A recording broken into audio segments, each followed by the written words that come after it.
Le débat autour de la consommation d'Artane refait surface.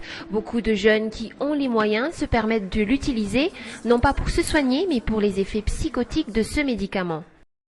En général, ce sont des jeunes qui sont en désir d'expérimentation, parce qu'en fait, l'Artane est un psychostimulant, et donc ça induit une augmentation de la confiance en soi, de l'euphorie, des inhibitions, et ça augmenterait aussi la sexualité.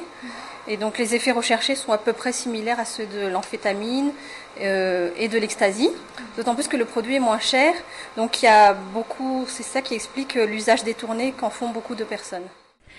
À Madagascar, son utilisation est déjà régie par une loi sortie en 1997. Cette loi prévoit un contrôle strict sur l'utilisation et la vente de l'Artane. Depuis quelques années, ce médicament a disparu des rayons des pharmacies, sa mise en vente étant interdite. Mais de nombreux pharmaciens craignent que l'Artane soit encore vendu au marché noir de médicaments. Alors, il est soumis à prescription, et donc il faut être très vigilant au moment de la délivrance parce que il faut vérifier si l'ordonnance est conforme. Donc normalement il doit figurer le nom du médecin, le numéro d'ordre du médecin, le cachet, le nom du patient, la date et aussi la validité de l'ordonnance.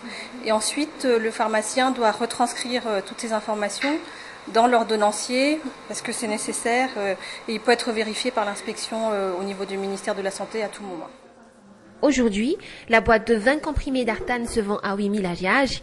À Madagascar, seuls les hôpitaux et les centres psychiatriques peuvent l'utiliser. Dans d'autres pays comme la France, par exemple, l'État a fait adopter des lois pour limiter l'utilisation de ce médicament à effet psychotique, et ce, depuis 1950.